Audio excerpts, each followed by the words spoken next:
예, TOCF의 생각도구. 예, 오늘은 세 번째 시간, 목표 나무에 대해서 한번 살펴보는 시간을 가지려고 합니다. 목표 나무, 목표를 정하는 게 목표 나무입니다. 그러니까 첫 번째, 구름, 그다음에 브랜치, 가지, 그다음에 세 번째, 트리, 이 목표 나무 얘기를 하려고 합니다. 이제 목표 정하는 거 얘기를 할 거고요. 그다음에 좀 이따 우리도 함께 목표 정하는 거에 워크숍을 진행할 예정입니다. 뭐 인생 목표를 굳이 정하고 살 필요가 있느냐, 뭐 그렇게 살 수도 있죠. 근데 목표 설정을 하게 되면 좋은 점이 뭐냐면 현재는 뭔데 향후에 무엇이 되었으면 좋겠다는 그 설정이 딱 세워집니다. 그러니까 우리가 그 차를 타면 내비게이션부터 설치하잖아요. 그런 것처럼 내가 1년을 사고 2년 사고 앞으로 10년을 살 동안에 나의 목표를 정하는 것, 이거 되게 의미 있고, 인생으로 따지자면 내 묘비명에 뭐라고 적히고 싶은지, 임종시 자녀들한테 듣고 싶은 말, 이건 우리 파이널, 내가 이제 이 세상을 떠날 때 하는 말이겠지만, 이것이 이제 매년 쌓이고 쌓인 것들이 결국 내 인생의 종착지에서 할 말이라고 생각이 듭니다. 따라서 목표를 정하는 건 되게 중요합니다. 그런 목표가 있으면 내 잠재 능력이 극대화돼요. 제가 지난 2018년도부터 한 2년 넘게 그 다이어트 몸 만들기에 집중하고 하면서 이제 그 바디 프로필도 한 2번 찍고 막 그랬거든요. 뭐 그게 지금은 또 다시 이제 다이어트가 끝나니까 다시 뭐 아무거나 먹고 살이 더 다시 찌는데, 그 목표를 막 정해 놓으니까 뭐 엄청나게 집중하고 노력을 하더라고요. 그래서 나의 잠재 능력이 극대화되는 모습들을 봅니다. 그래서 목표를 정해 놓고 그거를 막 집중해서 하는 것, 그거는 그 목표를 달성하는 데 되게 좋은 효과가 있기 때문에 목표 설정은 되게 중요하다라고 생각이 듭니다. 그래서 목표를 어떻게 설정할지에 대한 얘기를 하고, 그냥 목표가 없으면 그냥 남들이 이거 하자 하면 저거 하고 저거 하자 하면 이거 하고 뭐 이렇게 그냥 남 따라가다 보면 얻어내는 것이 별거 없다라는 걸 얘기합니다. 그 중간에 하다가 또 실패하거나 뭐 좌절이 되는 상황이 생기잖아요. 그럼 목표가 있으면 그걸 딛고 일어나는데, 목표가 없이 그냥 좌절을 하게 되면 아, 이건 내 길이 아닌가 보다 하고 쉽게 포기를 하게 된다라는 말씀을 드릴 수 있습니다. 자, 그러면 목표를 어떻게 잡는 게 좋으냐? 일단은 목표는 크게 잡는 게 중요합니다. 목표가 크면 클수록 뭐가 커지냐? 장애 요인, 제약 요인, 걸림돌이 커지죠. 그럼 우리는 자연스럽게 목표를 달성하려면 이 걸림돌만 잘 드러내면 되는데, 따라서 일단은 목표를 크게 잡는 게 중요합니다. 우리 목표 달성하는데 장애물이 없잖아요. 걸림돌이 없어요. 그런 목표를 너무 낮게 잡아서 그런 겁니다. 그러니까 뭐 내가 뭐뭐 되고 싶은 게 있고 할 때 보니까 장애 요인들이 되게 많고 걸림돌이 되게 많아요. 그런 목표를 잘 정했다는 것입니다. 그래서 문샷 싱킹.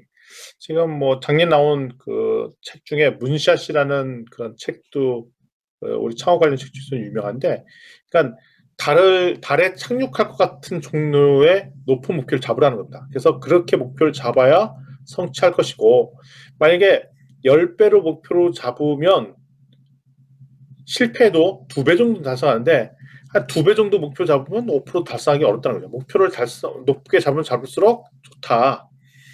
그래서 근데 너무 과다하게 잡으면 또 그 문제가 있겠죠. 그리고 목표가 만약 여러 개 있다. 여러 개 있으면 그것도 참 좋은 겁니다. 그럴 때는 어떻게 하냐? 우선순위 매겨놓고 먼저 하고 싶은 것부터 하면 되고, 동시다발적으로 올해 이뤄야 될 것, 한 달 뒤에 이뤄야 될 것, 10년 뒤에 이뤄야 될 거를 골골골골 갖고 있는 것이 다르고, 숙성 기간이 길면 길수록 그걸 더 만숙하게 해낼 수 있다는 것입니다. 그리고 많은 것을 동시에 오랫동안 생각하는 것이 뭐 스트레스냐? 그렇지는 않습니다. 그리고 이런 얘기도 하죠. 목표 없이 현실에 충실하자. 목표 없이 현실에 충실하는 것은 쉬운 일이 아닙니다.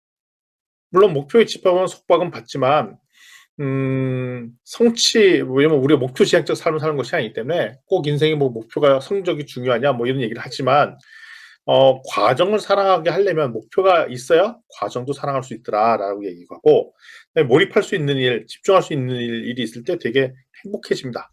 어, 아까 우리 고영문 선생님이 그 얘기 하셨잖아요. 뭐 100일 글쓰기라는 목표. 그게 어떻게 보면 뭐 굳이 뭐 그렇게 정할 필요가 있어?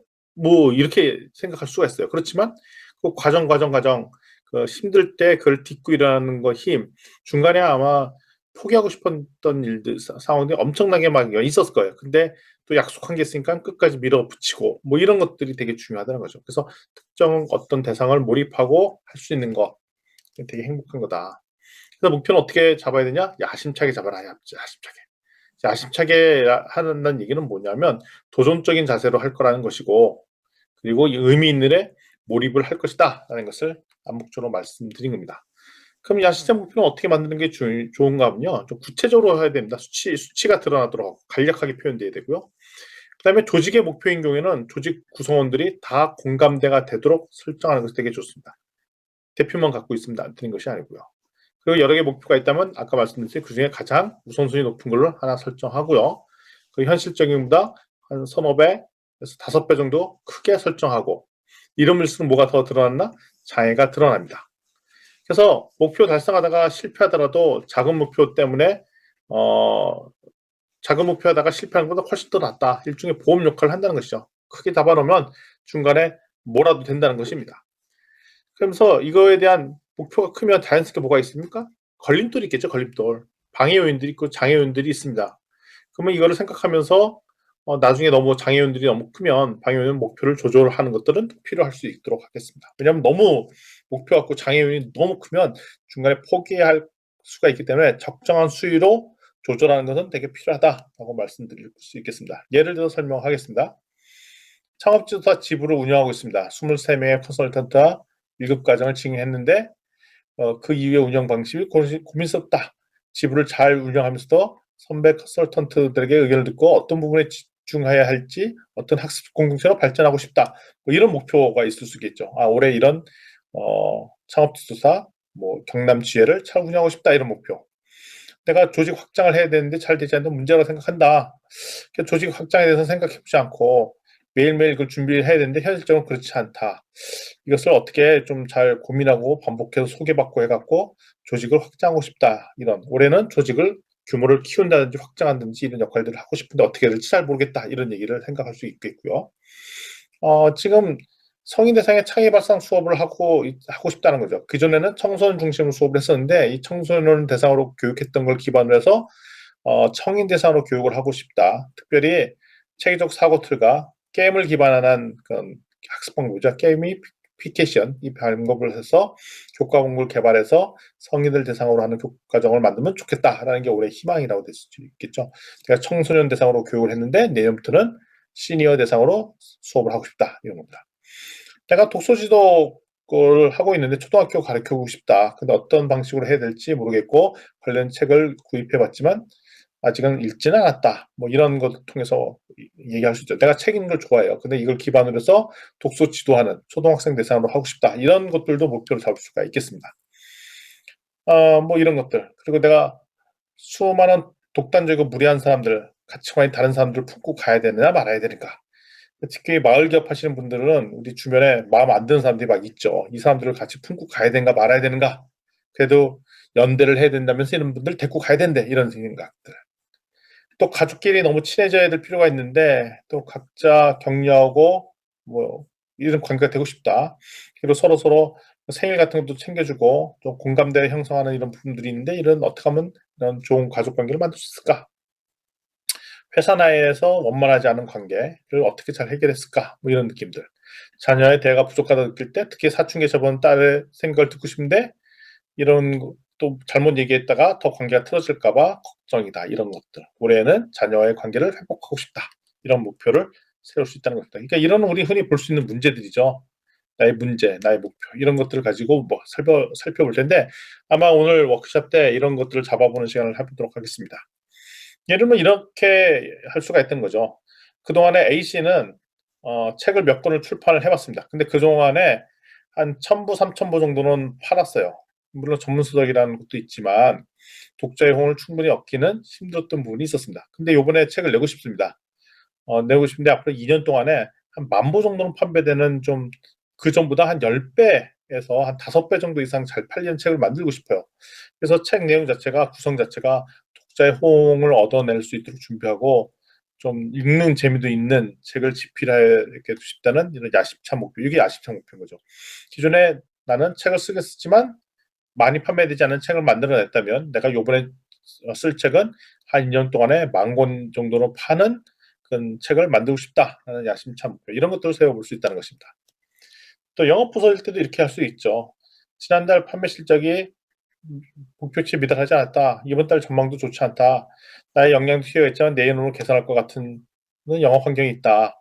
출근할 때 머리도 아프고 고객 만나는 것도 즐겁지 않다. 이런 문제가 있어요. 이거를 어떻게 영업 활동을 통해서 예를 들면 매출을 얼마큼 이렇게 숫자로 적어준 게 있고 영업이익을 2배로 늘리겠다. 판매를 뭐 어떻게 하겠다. 내가 판매하는 대신 뭐 가격 할인 더 하겠다.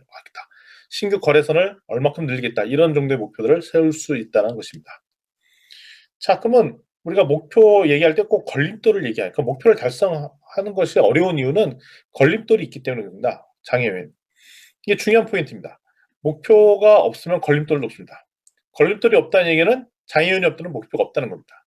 따라서 목표는 걸림돌과 이코르다. 근데 내가 목표를 정했어요. 근데 걸림돌이 없어요. 그런 목표를 너무 낮게 잡은 거예요. 그냥 냅둬도 성공하는 거예요. 냅둬도. 나 내일은 밥 3끼 먹어야지. 뭐 이런 정도 얘기를 한 거죠. 아, 나 이번 주에는 뭐 해야지? 근데 이 정도의 걸림돌이 하나도 없어. 그거는 너무 쉽게 목표를 잡았다는 것입니다. 나 이번 주에 고객 3명 만나야지? 근데 평상시에도 3명 계속 만났어요. 그러면 이게 수준이 너무 낮다는 것입니다.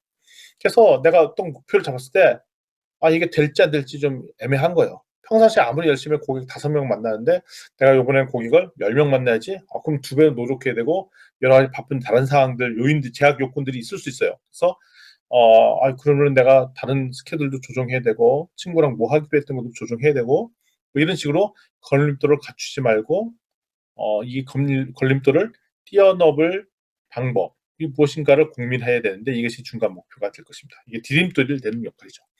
그래서 걸림돌을 극복하면 할수록 목표 달성이 수월해집니다. 그래서 우리는 어차피 목표를 정해놓고 중간에 수많은 걸림돌을 이렇게 만들어 놓는 겁니다. 그리고 그거를 하나씩 하나씩 제거하는 것 훈련들을 하면 우리 성공할 수 있다라고 볼 수 있는 거죠. 따라서 걸림돌을 파악하지 못하면 목표를 달성할 수 없습니다. 그러니까 걸림돌은 없앨 수 없습니다. 극복하는 겁니다.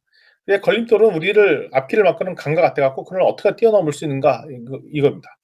그리고 걸림돌은 무슨 액션이 아니라 상태로 표현하는 게 좋더라. 얘는 몸물을 우리 가지 않다. 비동사 쓴다는 거예요. 비동사. 예. 두 동사 쓰는 것이 아니라 두 동사 같은 아니라 행위가 아니라 컨디션 상태를 표현하고 be, have 뭐 이런 걸 사용한다는 거죠. 그래서 우리가 지식 부재, 능력의 부재, 자원의 부족, 제한하는 행위, 규제, 법규, 3대 저항 이런 것들을 걸림돌로 놓겠습니다. 예시를 한번 들어보도록 하겠습니다. 아까도 나왔던 사례인데요. 창업지도사 집으로 운영하고 싶습니다. 23명의 컨설턴트들과 7과정을 운영했는데 그 후에 어떻게 운영할지 모르겠다. 그 다음에 이런 분들과 학습 공동체를 만들고 싶다라는 야심찬 목표를 만들었어요. 야심찬 목표를 더 줄여서 이렇게 얘기하는 거죠. 창업지도사 초급급, 중급, 고급을 과정을 금년에 개설하여 내년부터는 경제적 수입을 지속적으로 창출하자라고 목표를 한 겁니다. 내가 무슨 동아리 같은 모임들을 하고 있었는데 그것을 더 뛰어넘어서 창업지도사 초급, 중급, 고급 과정을 올해 군산에서 개설하겠다. 액션러닝 과정을 초급, 중급, 고급 과정을 올해 개설하겠다. 그리고 내년부터는 여기서도 수익을 창출하겠다. 뭐 지속적으로 이렇게 얘기를 하는 거죠. 근데 걸림돌이 있습니다. 근데 내가 구체적으로 이런 교육 컴퍼니를 교육회사를 운영해 본 경험이 없어요. 그리고 내 주변에 액션형 코치들 이렇게 만나긴 하지만 이분들의 관심도가 그렇게 높지 않아요. 이분들은 그냥 모이는 건 좋은데 이분들이 이게 굳이 이 과정을 개설하고 굳이 여기서 돈을 벌어야겠다는 것은 귀찮은 듯한 느낌들이 있어요. 그리고 말은 그렇겠지만 지속적으로 돈을 벌 수 있을 거라는 것이 되게 불확실합니다. 이런 걸림돌이 있습니다. 자, 이걸 내용을 보고 이제 야심찬 목표를 좀 조정했습니다. 초급, 중급, 고급 과정을 금년에 개설하고 100명 컨설턴트를 대상으로 파일럿 과정을 좀 운영해 봐야지. 뭐 이 정도로 목표를 다시 재조정했습니다. 걸림돌을 보고 나서 목표를 다시 한번 조정하는 거죠. 건재적 수입 지출은 잘 모르겠지만 이 가설에서 올해는 100명의 컨설턴트를 대상으로 파일럿 과정 한번 해보자. 이 정도로 목표를 잡은 겁니다. 나름대로 이게 야심찬 목표인 거죠. 또 이렇게 할 수도 있습니다. 이거 마을 기업 같은 케이스인데 뭐 구례 뭐 이런 데 가보시면 마을 기업 있지 않습니까? 여기도 마침 계시네요. 예.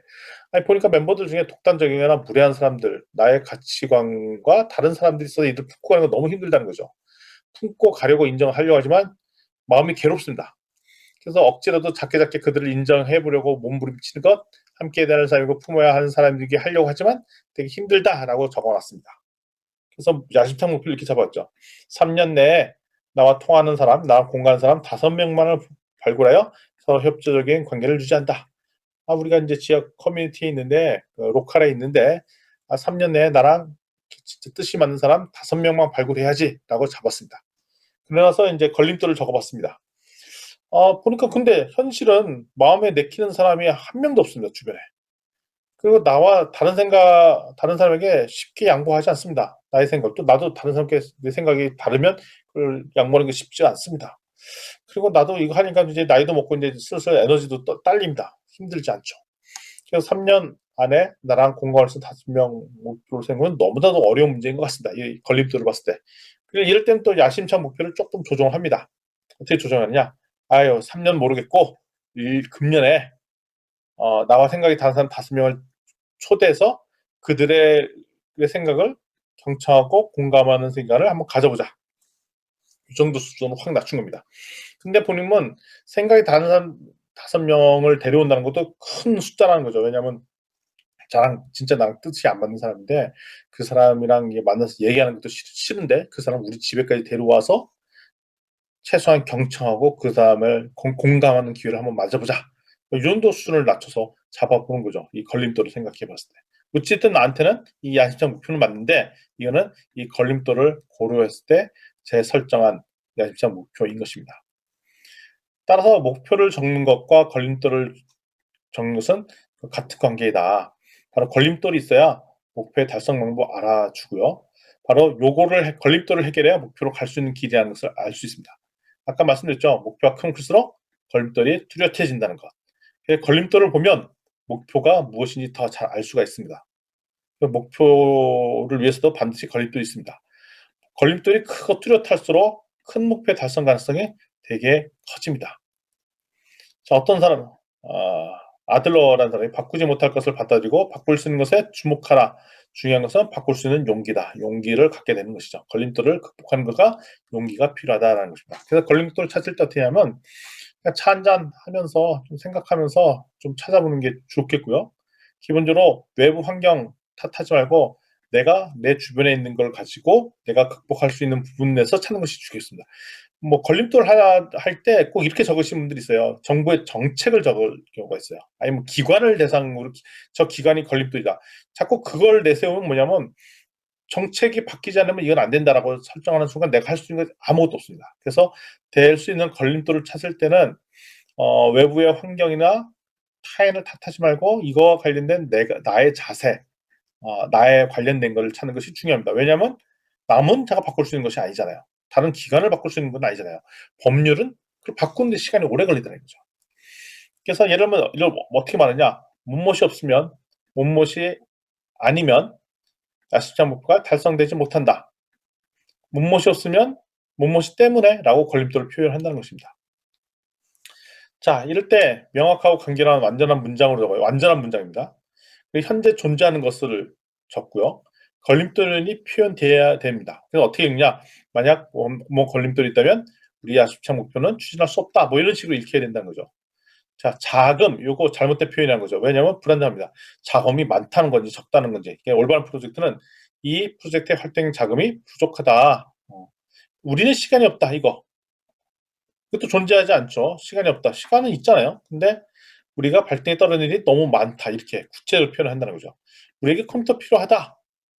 이게 장애물이 아니라는 거죠. 그러면 우리 인원에 비해 할당된 컴퓨터가 부족하다. 이렇게 적어야 된다는 것이죠. 예를 들면 우리가 컴퓨터 주어진 활동이 3대인데 이거를 활용해야 되는 사람은 10대잖아요. 10명이잖아요. 그러면 이게 부족하다. 이렇게 얘기를 표현한다는 것입니다. 아까 책 쓰기 사례, 걸림돌이 있으면 걸림돌을 적어봤어요.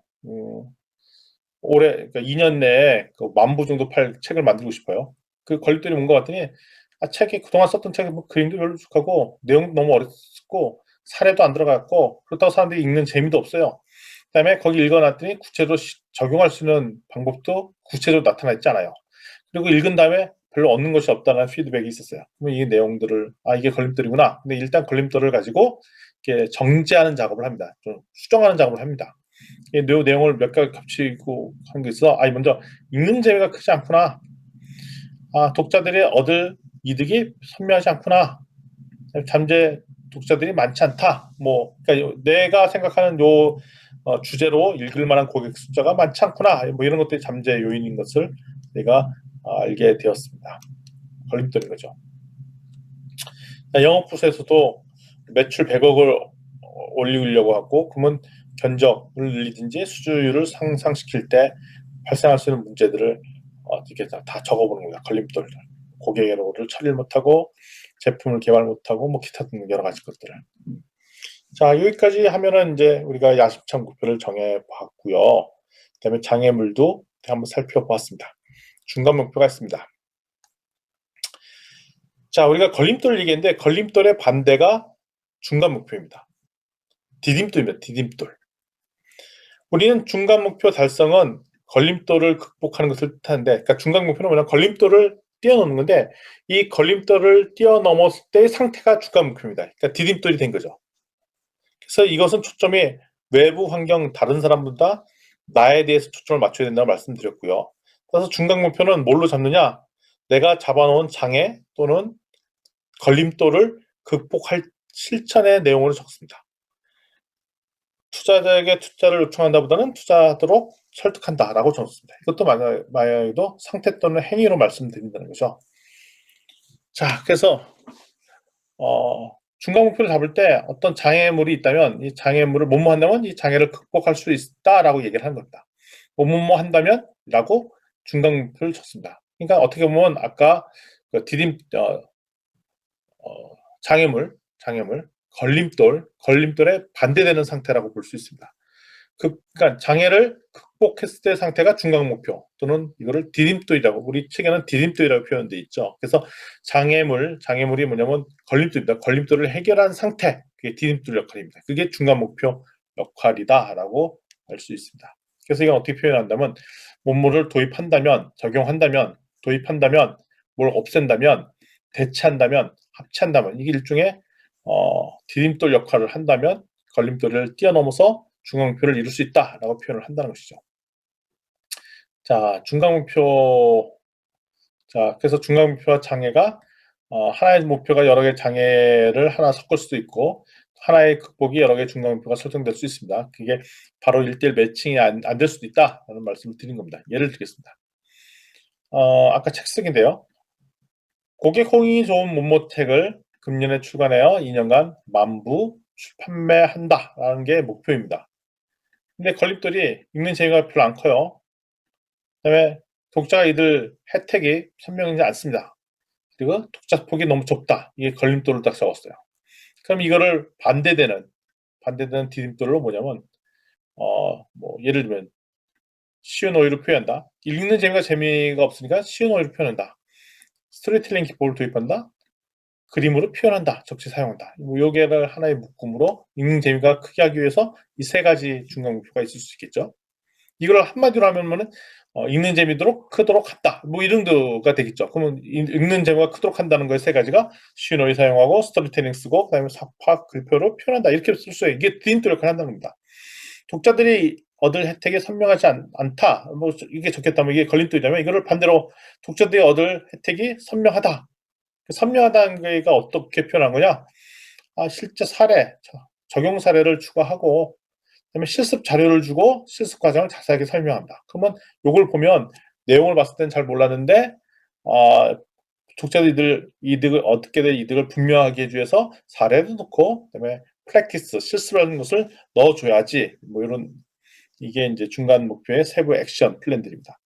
독자층이 너무 적다. 그럼 이게 반대로 독자층을 넓히려고 한다. 그럼 넓히려고 봤더니 예를 들면 다양한 업종으로 추가하는 사례를 추가하든지, 이러면 업종이 다양해지므로 다양한 분야의 사람들이 들을 수 있는 거고, 아니면 연령대를 바꿔서 직장인뿐만 아니라 청소년, 대학생 관련된 내용을 써서 독자폭을 늘린다든지, 이렇게 할 수도 있다는 것입니다. 2020년도에는 매출 100억을 달성한다. 걸림돌이 있었습니다. 국내 시장 수요가 감소하고 소비자 기존 제품에 식사하고 있고, 공장의 대응력이 떨어지고 영업의 수요 예측이 부족하다. 이런 걸림돌이 있었습니다. 그럼 요거에 대한 중간 목표를 살펴보면, 국내 수요가 감소하고 있다. 그러면 국내 시장 점유율을 높인다. 그러니까 수요가 감소하니까 시장점을 높인다. 이건 바로 반대되는 거죠. 그다음에 요것도 추가가 가능하다는 거야. 국내는 그렇고 이제 해외 수출 기회를 개척한다. 뭐 이렇게 만들 수도 있겠죠. 소비자가 기존 제품에 식상하고 있다. 그러면 기존 제품 평가, 신제품 개발에 투자한다. 뭐 공장의 영업대행이 떨어진다. 공장의 생산 관리 능력을 향상시킨다. 영업 상황이 부정하다. 수요 예측에 매달리는 영업 정책을 개발한다. 그러니까 수요 예측을 잘한 4번 같은 경우는 수요 예측이 부정확하다. 그러면 수요 예측을 잘한다 이렇게 쓸 수도 있지만 조금 더 틀어서 수요 예측을 잘하는 것은 불가능에 가까우니 수요 예측하지도 않은 매달리지도 않는 영업 정책을 새롭게 만든다. 이렇게도 할 수 있다는 겁니다. 그러니까 걸림돌과 디딤돌은 요거를 반대말이 요게 아니라 물론 반대말로도 쓸 수 있지만 반대말을 더 뛰어넘은 다른 문장으로도 기입이 가능하다라는 것을 말씀드렸습니다.